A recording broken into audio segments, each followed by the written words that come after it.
Pemirsa, meskipun kehilangan Jordi Amat karena mengalami cedera, pelatih Shin Taeyong masih memiliki pelapis yang sepadan. Kebangkitan tim tuan rumah China juga diwaspadai oleh timnas Garuda. Dan untuk membahasnya lebih lanjut, saya sudah bersama dengan pengamat sepak bola Roni Pangemanan yang hadir langsung di studio Metro TV. Halo Bung Ropan, selamat siang. Halo Marcel, selamat siang. Apa kabar Bung Ropan, sehat ya? Baik. Baik, kita akan sama-sama menyaksikan Bung pada malam ini laga Indonesia versus China ya. Nah, bagaimana Bung Ropan kalau melihat peluang timnas Indonesia untuk menatap laga di grup ini setelah kemarin atau 3 pertandingan sebelumnya selalu berhasil seri, bagaimana peluangnya malam ini? Ya, kalau bicara peluang kan kita menghadapi 3 tim sebelumnya yang secara peringkat tuh di atas China. Ya, termasuk Australia di peringkat 24 dunia dan kita bisa bermain imbang. Demikian juga dengan Arab. Ya, dan China juga kalah lawan Arab ketika Arab bermain dengan 10 pemain, mereka kalah di kandang. Jadi kalau kita tarik ke sini, ya kita punya peluang yang bagus untuk bisa menang, ya Marcel ya. Dan apalagi kita punya motivasi yang tinggi, pemain-pemain enjoy, ya, itu yang paling penting untuk bisa menghadapi China. China dalam posisi yang tertekan, 3 kekalahan mereka. Jadi ini memang terpuruk, tekanan buat pelatih mereka Branko Ivankovic yang akan ditendang kalau sampai kalah dan masa kan sudah mau berakhir dia. Jadi dalam tekanan-tekanan ini kita harus bisa memanfaatkan. Kita lupakan drama-drama yang terjadi di Bahrain. Lupakan soal nama Ahmed Al-Kaf. Drama wasit ya? Ya, kita harus bisa menghadapi walaupun mungkin ada wasit dari Timur Tengah dari UEA juga yang akan memimpin pertandingan ini. Tapi kita tetap fokus. Kita tetap harus bisa konsentrasi untuk bisa memenangkan. Karena tujuan kita 3 poin. Tidak perlu skor itu berapa. Artinya harus menang ya? Harus menang. Mau 1-0, mau 2-1, yang penting temanya, judulnya menang. Karena 3 poin ini penting untuk mendongkrak posisi kita. Paling tidak bisa di peringkat kedua di bawah Jepang dengan kata lain Jepang mengalahkan Australia dengan bermain sore, kemudian Bahrain misalnya menahan Arab Saudi draw. Nah, kita di posisi kedua. Peluang untuk lolos ke 2026 di Amerika itu terbuka. Karena kita akan balik pada November nanti menghadapi Jepang dan Arab di kandang. Itu, Marcel. Oke, berarti saat ini fokusnya adalah harus move on begitu ya, Bung? Betul. Keluar. Meningkatkan mental juga setelah mungkin di hasil 3 pertandingan sebelumnya ini belum sesuai dengan harapan. Tapi yang paling penting Bung Ropan, ini kan juga soal wasit tadi sempat dibahas juga bahwa nanti akan dipimpin oleh wasit asal Uni Emirat Arab. Nah ini bagaimana Bung Ropan melihat apakah ada kemungkinan juga terjadi dugaan wasit berat sebelah nanti malam? Kita mengharapkan ini fair play atau netral. Itu yang menjadi tidak perlu untuk dibela Indonesia atau Indonesia tidak perlu membela atau tidak perlu membela China. Lurus aja. Tetapi kan kita harus bisa melihat juga ada kemungkinan-kemungkinan itu seperti yang terjadi di Bahrain terjadi di lapangan. Karena kalau melihat juga dari track record Omar Muhammad Al-Ali ini bahaya juga. Dari 173 pertandingan yang dia pimpin, 83 diantaranya dia menghasilkan penalti. Ada lebih dari 600 itu dia mencabut kartu kuning. Lebih dari 50 itu kartu merah. Jadi ini berbahaya. Kenapa saya bisa katakan demikian? Karena ini berpotensi pemain-pemain kita memperoleh kartu. Kalau ini yang terjadi, ada beberapa pemain top kita, ya, itu tidak bisa hadir, tidak bisa bermain ketika kita menjadi tuan rumah melawan Jepang, ya, karena ada akumulasi kartu di sana. Jai Ises katakan, Verdong, Martin Pas, kemarin lawan Bahrain ada Marcelino dan juga ada Ragnar Oratmangun. Nah ini kan pemain-pemain inti semua. Kalau mereka pada pertandingan nanti malam itu kena lagi dari Al-Ali dengan 1 kartu, mereka nggak bisa main lawan Jepang. Dan ini sangat merugikan buat kita. Yang kita hadapi adalah Jepang. Itu peringkat top. Kan? Yang selalu lolos ke Piala Yang Cina Dunia, mereka gebuk 7-0. Bahrain mereka hajar 5-0. Arab 2-0. Jadi ini berbahaya. Jadi itu yang harus dilihat. Potensi ini bisa terjadi kalau melihat dari rekor dia doyan sekali kasih kartu. Oke, ini berarti cukup berbahaya tadi Bung Ropan ya, karena akan berkelanjutan sampai mungkin di laga-laga berikutnya. Betul, pengaruhnya kalau luar biasa. Kualifikasi berikutnya ya. Oke, Bung Ropan, kita akan pantau langsung juga bagaimana persiapan timnas Garuda di China saat ini. Kita akan berbincang dengan mahasiswa Indonesia di China, Asma binti Holius, yang juga ikut membantu persiapan timnas Indonesia selama di Qingdao. Halo Asma. Halo, iya Kak. Selamat pagi, selamat siang. Oke, selamat siang Asma dari Indonesia. Asma, ini kan sudah menemani ya timnas Garuda selama tiba di China sejak beberapa hari kemarin. Bagaimana Asma melihat persiapan timnas Garuda? Iya, betul. Jadi sejak kedatangan timnas di tanggal 11, saya langsung menemani dari bandara sampai pengantaran ke hotel. Nah, kemarin sih sempat ikut datang ke lapangan untuk uji cobanya. Cuman memang aksesnya sangat-sangat terbatas ya di sana karena penjagaannya sangat ketat. Jadi sekedar informasi, kemarin sempat berbincang juga dengan keamanan di China. Jadi waktu timnas ke sini, waktu di escort dari bandara ke hotel, itu pengamanannya sudah memang hampir sama dengan sekelas menteri-menteri China dikawal gitu. Lalu untuk keamanannya di hotel juga dijaga sangat-sangat ketat. Dan ketika latihan mereka waktu uji coba kemarin sempat ngobrol sih sama beberapa pemain, sama Nadeo sempat tanya gimana kondisi lapangannya karena kan sudah uji coba langsung nih di lapangan yang akan dijadikan tempat pertandingan. Kalau untuk tribun sih memang sangat-sangat bagus ya, tapi untuk kualitas rumput dari yang saya dengar dari Nadeo memang rumputnya agak kurang gitu, agak licin dan memang belonteng-belonteng gitu sih katanya Kak. Tapi untuk persiapan-persiapan lain seperti latihan ya memang setiap hari timnas latihan, terus nanti ada gym juga, jadi setiap hari itu ada gym di hotel dan seperti itulah ya. Oke, berarti memang sudah ada feedback begitu ya terkait dengan kondisi lapangan dan fasilitas yang didapatkan. Kalau dari segi jarak nih Asma, untuk venue pertandingannya dengan hotel Timnas Garuda ini seberapa jauh Asma? Karena kan sebelumnya ini ada aduan juga ya bahwa jaraknya cukup jauh, membutuhkan energi lebih. Kalau saat ini bagaimana? Iya betul, memang jaraknya cukup jauh karena posisi stadionnya agak di pinggir dan posisi hotelnya memang sangat-sangat di city center, di Qingdao gitu. Untuk perjalanan menggunakan mobil sekitar 1 jam, kalau misalkan nggak macet ya Kak. Tapi kalau macet ya bisa, kalau di jam pulang kerja nih, 1 jam tuh sekitar 1 jam 2 jam gitu. Oke, dan selama ini ketika berlatih atau sudah sempat ke stadion atau venue begitu, bagaimana yang dirasakan Asma? Kalau untuk venue emang bagus banget Kak. Untuk dari segi tempat duduk di tribunnya bagus banget, kelihatan kursi-kursinya baru, terus warna-warnanya memang jreng. Cuman ya gitu, kalau misalkan untuk pemain kan memang yang dilihat bukan tribunnya ya Kak ya, langsung lapangannya seperti apa ya. Kalau untuk segi rumput memang agak kurang gitu sih Kak. Oke, satu lagi Asma, kalau dari sisi supporter sejauh ini apakah supporter Timnas Indonesia cukup mudah untuk bisa mendapatkan akses misalnya untuk beli tiket atau nanti datang ke lapangan mendukung Timnas Garuda?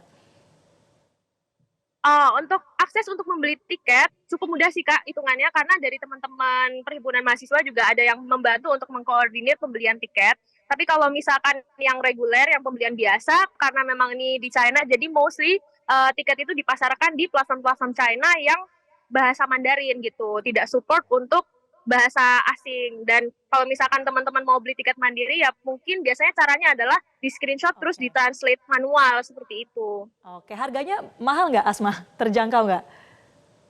Harganya untuk kelas yang paling murah itu sekitar 280 yuan, sekitar 600.000. Oke, baik. Terima kasih Asma, kita akan tunggu bersama ya pertandingan Indonesia versus China nanti. Terima kasih atas laporannya. Ya, Bung Ropan sudah kita dengarkan ya tadi bagaimana kondisi yang mungkin salah satu jadi concern adalah kondisi lapangannya tadi dan juga jarak dari penginapan ke lapangan. Ini bagaimana untuk tetap bisa menjaga fokus timnas? Kita kan sudah coba uji coba lapangan, tentunya sudah tahu lah, sudah dihitung benar-benar oleh STY juga manajer Pak Marji untuk jaraknya ke sana. Tapi yang paling penting buat kita kan bukan soal di jarak, kan ada pengawalan khusus untuk sampai ke stadion. Jadi lebih mudah buat kita ya. Sekarang anak-anak tuh harus memang fokus untuk bisa bertanding melawan China ini. Kemudian bagaimana memahami game plan yang dilakukan oleh sang pelatih, oleh STY untuk mereka terapkan di lapangan. Karena kan tugas kita ini harus bisa menang. Karena kalau sampai kalah akan sulit buat kita. Jadi kalau kita menang itu akan terbuka. Jadi tergantung STY sekarang untuk bisa melihat apa yang harus diberikan dengan pola dia 3-4-3. Siapa opsi-opsi yang dilakukan ketika ada Jordi juga mengalami masalah dan sudah balik. Sandi yang masih 50-50 belum bugar. Nah, tentunya kan dia harus bisa melihat di sini opsi-opsi itu untuk ada di posisi-posisi yang dia inginkan, begitu. Oke, nah tadi sudah dibahas juga ya, Bung Ropan sudah sempat menyinggung soal game plan-nya dan juga karena Jordi Amat tidak bisa memperkuat timnas. Ini apakah ada pilihan-pilihan lain yang bisa menjadi starter penyerang kita, Bung Ropan? Iya, di Bahrain itu bermain dengan 3-4-3, Jordi main lebih dulu mendampingi Mes dan Jai Ises. Nah sekarang ketika dia tidak ada dan memang di babak kedua Rido masuk menggantikan Jordi. Pasti Rido yang akan main. Karena Yassin Hadar juga tidak ada. Jadi komposisi di belakang itu dengan 3 back, Mes ada di sana dengan Jai sebagai kapten, kemudian Rizky Ridho. Saya pikir ini kombinasi yang sangat bagus. Ya, nah sekarang tidak akan melihat di sisi kanan. Jika Sandy Walsh tidak bisa bermain, maka ada dua opsi yang akan dia taruh sana. Apakah Eliano yang menggantikan Sandy di Bahrain di babak kedua akan tetap bermain di posisi kanan? Karena saya lihat dia tidak begitu enjoy, walaupun itu memang posnya dia. Tapi mungkin dia lebih suka lebih dorong ke depan. Tidak begitu kelihatan kemarin, karena lebih banyak bertahan. Nah, semoga STY bisa memainkan dia lebih ke depan dan memberi kesempatan kepada Asnawi Mangku Alam untuk bermain di posisi kanan. Karena Asnawi belum bermain. Karena kita butuh Eliano untuk bermain di depan. Tapi semua kan tergantung dari STY, dia lebih tahu sebagai pelatih. Bisa saja tiba-tiba Malik Rizaldi main lagi. Tapi kalau Malik nggak bisa bermain misalnya, nanti masuk di babak kedua, mungkin Eliano yang bisa didorong, mendampingi Rafael dan juga dengan Ragnar Oratmangun gitu. Oke, kalau bicara soal ini Bung Ropan, bagaimana head to head antara Indonesia dan China, apalagi ini Indonesia bermain di kandangnya China begitu ya. Setelah China mungkin belum pernah menang, ada kemungkinan dia akan dalam tanda kutip balas dendam begitu ya. Tentu mencari kemenangan lebih gigih lagi mungkin daripada Indonesia. Ini bagaimana Bung Ropan? Pasti dia akan keluar, akan coba dalam tanda kutip agak berontak setelah 3 kekalahan beruntun, terakhir 3-1 lawan Australia. Tapi kalau kita bicara dengan pertemuan dengan Indonesia, kan Indonesia memang sulit untuk bisa mengalahkan. Terakhir kita menang itu sudah lama, Kings Cup di Thailand tahun 87, 3-1. Nah terakhir Cina menang tuh tahun 2014 di kualifikasi Piala Asia. Tapi kesininya kita memang sulit untuk bisa mengalahkan Cina. Jadi memang berat. Cuma kan berbeda. Tidak boleh kita menyamakan yang lalu dengan yang komposisi saat ini. Yang sudah jauh lebih baik dengan materi-materi pemain-pemain yang diaspora yang bagus, yang sudah menjadi warga negara Indonesia kita yang oke semua, dengan Martin Paes, Jai dan kawan-kawan lah. Jadi memang dengan kualitas yang ada saat ini memungkinkan kita untuk bisa menang. Menurut saya kita bisa mengalahkan mereka. Dalam posisi mereka yang tertekan, kita punya kualitas permainan yang oke, kita mampu menahan tim-tim yang kuat, dan kita punya kesempatan untuk mendulang 3 poin. Pastinya punya kesempatan besar ya Bung Ropan. Kalau bicara soal prediksi skor nih Bung Ropan, kira-kira akan seperti apa nanti? Saya sih tidak terlalu bicara harus kita menang telak 2-0, 3-1, walaupun dalam sepak bola itu bisa terjadi, Marcel ya. Tapi cukup 1-0 aja. Sehingga kita dapat 3 poin. 1-0 sudah cukup buat kita. Atau paling banyak paling banyak 2. Ya, menurut saya aja. Dan itu harus kita upayakan dikejar sejak awal pertandingan? Paling bagus memang awal. Kalau kita bisa membuat gol di awal, ini kan enak. Lawan Arab Saudi kita mampu mencetak gol lebih awal. Ya kan? Dan melawan Bahrain juga kita mengejar di posisi di babak pertama, Ragnar bisa membuat gol. Jadi saya pikir kalau kita bisa membuat gol pertama, ini akan menggoyahkan konsentrasi mereka. Mereka akan lebih down untuk menghadapi kita. Karena mereka tahu kita punya pertahanan yang bagus. Jai Isyas dan kawan-kawan sulit untuk ditembus. Dan ini kan diakui juga oleh Ivan Kovic, pelatih mereka. Bahwa kita punya kekuatan di lini belakang yang baik sekali. Untuk bisa meraih poin itu ya setidaknya bisa 1-0 sejak awal atau kemudian menambah lagi cetakan gol.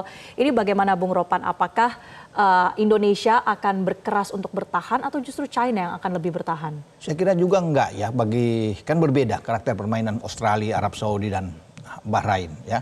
Kalau mungkin nengok dari Bahrain kemarin kan di 15-20 menit pertama kita agak kacau juga bermain karena tekanan pressing mereka yang tinggi. Tapi mungkin melawan Cina ini akan berbeda dan kita punya kesempatan untuk bisa melayani mereka. Artinya mereka mungkin akan keluar, itu yang kita tunggu. Karena mereka butuh menang. Belum pernah menang kan di kandang, dan mereka keluar. Nah kita punya kesempatan untuk counternya dengan baik. Kita menunggu aja, nggak terlalu banyak bertahan, lebih dalam. Tapi kita menunggu untuk melakukan counter. Karena kita punya pemain-pemain yang bisa menahan bola dengan baik. Punya skill bagus. Passing kita juga pemain-pemain yang banyak bermain di Eropa. Jadi terlatih dengan baik. Kita bisa memanfaatkan kelemahan Cina di divisi flank mereka. Di 2 back mereka. Hu Tetai dan juga dengan Lilei. 2 pemain itu agak lemah menurut saya. Kalau saya lihat dari pertandingan mereka terakhir lawan Australia, bisa dimanfaatkan oleh Ragnar atau Eliano di sana. Berarti dari profil pemainnya, Bung Ropan, ini bagaimana skill yang dimiliki oleh timnas Indonesia dan juga China, apakah bisa dibilang ini sudah cukup setara, Bung Ropan? Iya, saya pikir sementara bahkan mungkin kita lebih di atas China kalau bisa melihat dari kualitas ya. Kalau bisa dibandingkan head to head, kita lihat Jai Isyas itu bermain di Venezia, Martin Paes di bawah Mistar, Verdong itu pemain-pemain inti semua yang bermain di Nijmegen. Ya, Tom Hai semua kan di kasta teratas di Eredivisie. Yang liganya jauh lebih bagus dengan Liga Cina tentunya. Jadi kalau kita bicara untuk head to head kita lebih bagus. Makanya saya yakin untuk bisa menang. Pemain-pemain juga optimis. Ini perlu masuk lapangan dengan nyali yang bagus. PD masuk lapangan. Nah, kita punya mental yang kuat dan saya rasa kita sudah melalui 3 pertandingan yang berat. Yang semua dilalui dengan tanpa kalah walaupun 3 imbang. Artinya kita bisa sama dengan Jepang. Jepang memimpin, selalu menang. Tapi kan belum pernah kalah kita sama dengan Jepang. Jadi modal ini bagus kita bawa ke Cina. Oke. Secara skill sudah setara, kemudian juga fokus, sudah sempat berlatih di sana. Jadi kunci yang paling penting Bung Ropan untuk bisa memenangkan laga melawan China ini apa Bung Ropan? Saya pikir dengan modal ketenangan aja, lebih sabar bermain, tidak terburu-buru untuk memanfaatkan setiap peluang. Kalau kita bisa memanfaatkan sekecil apapun peluang untuk menjadikan gol, kita bisa mengatasi Cina. Karena itu saya bilang tadi, ketika kita mampu menggetarkan gawang mereka, mereka pasti akan goyah dan kita bisa menambah gol di babak kedua. Dan kita punya potensi, pemain-pemain kita sangat. Ragnar sangat bagus di kiri. Rafael sekarang lebih termotivasi setelah 18 pertandingan dia sulit membuat gol di tim senior. Kemarin dia sudah melakukan itu dengan gol cantik ke gawang Bahrain. Artinya ini juga motivasi modal bagus bagi Rafael ketika datang ke Cina untuk ditempatkan lagi bermain sebagai striker. Oke, meskipun bermain di kandang China begitu ya, Bung, jangan sampai fokusnya pecah dan juga tetap bisa mengejar target begitu ya Bung Ropan. Karena mungkin kalau kita tidak bisa meraih kemenangan di sini, konsekuensi selanjutnya apa Bung Ropan? Ya memang agak sulit kalau misalnya ya yang terburuk kita kalah. Ini kan target kita harus 3 poin karena ini yang paling penting. Kalau kita kalah kan akan sulit. Kita akan menghadapi 2 lawan yang kuat di bulan November.